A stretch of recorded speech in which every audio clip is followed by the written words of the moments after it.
Hello Agripreneurs, masih ingat nggak porang lokal Gunung Kidul yang pernah kita eksplor? Beberapa saat lalu sudah dipanen loh, meski pemeliharaannya bukan yang super intensif, tapi hasilnya tidak kalah dengan yang lain. Bayangkan aja nih, tanam benih dari katak bisa menghasilkan umbi lebih dari 1,5 kilogram. Sebelum kita kalap bongkar-bongkar umbi porang, kamu bisa subscribe dulu dan aktifkan notifikasinya agar kami lebih semangat lagi untuk menyajikan informasi seputar agribisnis yang inspiratif. Beberapa waktu lalu, kalau kamu ingat, kita pernah eksplorasi porang lokal di Kabupaten Gunung Kidul, di mana sejumlah kapanewon di pesisir selatan punya potensi besar plasma nutfah tanaman porang. Di sini, porang awalnya merupakan tanaman liar yang tumbuh di bawah tegakan hutan dan tanaman tahunan. Hampir tidak ada tanaman porang yang dengan sengaja ditanam oleh petani. Meski tanaman ini tidak sengaja ditanam dan dibudidayakan, porang liar ini pun terus tumbuh dan berkembang di lokasi tertentu di sepanjang wilayah Kabupaten Gunung Kidul bagian selatan. Ketidaktahuan petani lokal akan nilai ekonominya, bertahun-tahun umbi dari tanaman ini menjadi sasaran pembolang atau pencari porang liar. Hingga 2-3 tahun terakhir, petani mulai menyadari bahwa porang punya prospek yang bagus kalau dibudidayakan. Teknis budidaya tanaman ini bisa dikatakan tidak terlalu rumit, sedangkan harganya sangat menarik. Petani pun sangat tertarik menanam tanaman ini, hingga akhirnya terus bermunculan petani-petani baru yang tertarik dengan komoditas yang sebelumnya sudah menjadi andalan daerah Madiun, Jawa Timur. Petani mengambil benih baik dalam bentuk katak maupun umbi dari porang liar dan kemudian dibudidayakan di lahannya. Salah satu petani yang membudidayakan benih porang liar yaitu Pak Beno dari Kapanewon Giri Subo. Di lahan ini ditanam benih katak dan umbi. Seperti yang bisa kamu lihat, lahan ini merupakan ladang tada hujan tanpa irigasi. Lokasinya berada di ketinggian sekitar 213 meter di atas permukaan laut. Teknis budidayanya sendiri dilakukan dengan baik tapi bukan super intensif dengan input yang sangat tinggi. Kalau dilihat dari pertanamannya, pertumbuhan tanamannya bagus dan normal. Warna daunnya terlihat hijau tua, katak berwarna gelap dan setiap tanaman tumbuh tunas beberapa kali. Pertumbuhan yang baik ini menjadi harapan bagi petani untuk memperoleh hasil sesuai target yang diinginkan. Kondisi pertanaman yang baik ini ternyata berkorelasi juga dengan hasil panennya. Dipilih tanaman secara acak dan nantinya akan dijadikan sampel berat umbi untuk ditimbang. Pak Beno mulai membongkar tanah untuk mengambil umbinya. Tanah digali dengan hati-hati untuk menghindari umbi terluka. Hasilnya diperoleh berat umbi lebih dari 1 kilogram, bahkan lebih dari 1,5 kilogram. Hasil umbi porang lokal yang diperoleh dari benih katak ini dirasa cukup baik. Lalu, umbi ini pun dikembalikan lagi ke tempat semula. Umbi tidak dipanen dan disimpan di lahan untuk dibudidayakan di musim kedua. Pemeliharaannya dengan memberi pupuk organik, perbaikan bedengan, dan pemeliharaan lain agar pertumbuhan di tahun kedua lebih maksimal.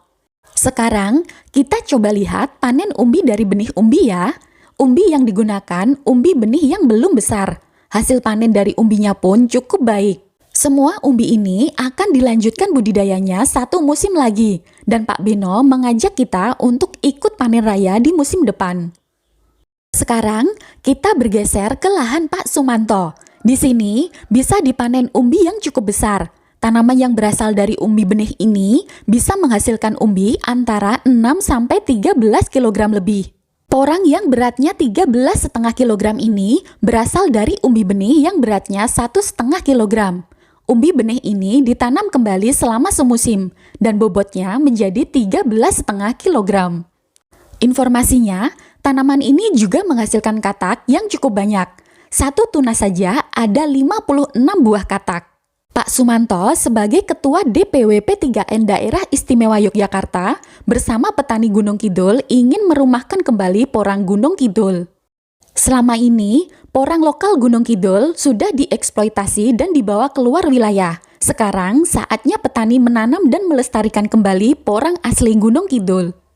Kita kilas balik lagi ya, beberapa lokasi porang lokal di Gunung Kidul. Ada pertanaman porang lokal yang tumbuh secara alami di Desa Giri Cahyo, Purwosari, Gunung Kidul. Lokasi ini luasannya sekitar 1 hektar di bawah tegakan hutan jati yang sudah ditanam puluhan tahun lalu. Porang ini pun juga tumbuh di sejumlah lokasi perbukitan lainnya, tapi pertanamannya nggak merata seperti di lokasi ini. Pertanaman porang liar mulai dipelihara dengan lebih baik seperti melakukan pengendalian gulma. Tanaman yang dinilai tumbuh terlalu rapat pun dijarangkan dan ditanam di lokasi lain yang jarak tanamnya terlalu lebar. Sementara di musim yang lalu, belum dilakukan pemupukan karena porang liar dianggap masih bisa tumbuh dengan baik tanpa adanya penambahan pupuk apapun. Perluasan juga dilakukan dengan pindah tanam dan pengembangan ke lahan yang dipersiapkan di dekat lahan tersebut.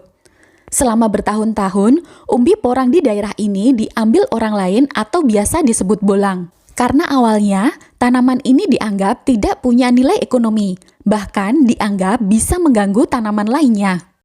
Meski sudah banyak umbi porang yang diambil pembolang, porang liar ini masih tetap ada dan berkembang, karena memang masih banyak umbi yang tertinggal.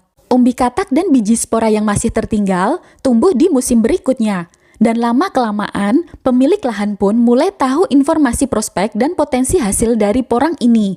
Porang liar juga tumbuh di Kapanewon Tepus, Kabupaten Gunung Kidul. Tanaman ini tumbuh subur di bawah tegakan tanaman hutan yang berkanopi besar. Luasan lahannya sekitar 2 hektar. Bisa dilihat kalau pertumbuhan porang cukup baik dan merata di hampir semua area lahan. Meski minim pemeliharaan, ukuran tanaman di sini cukup beragam. Ada tanaman yang cukup besar, ada yang tinggi dengan tinggi lebih dari 1 meter, dan ada juga tanaman yang kecil. Di lahan ini jarak tanamnya rapat karena memang porang tumbuh alami dari perbanyakan umbi, katak maupun biji.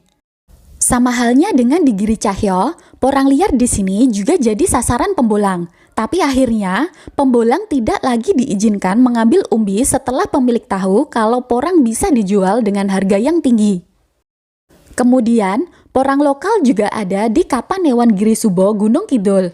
Salah satu petani yang membudidayakan porang lokal di sini yaitu Pak Beno.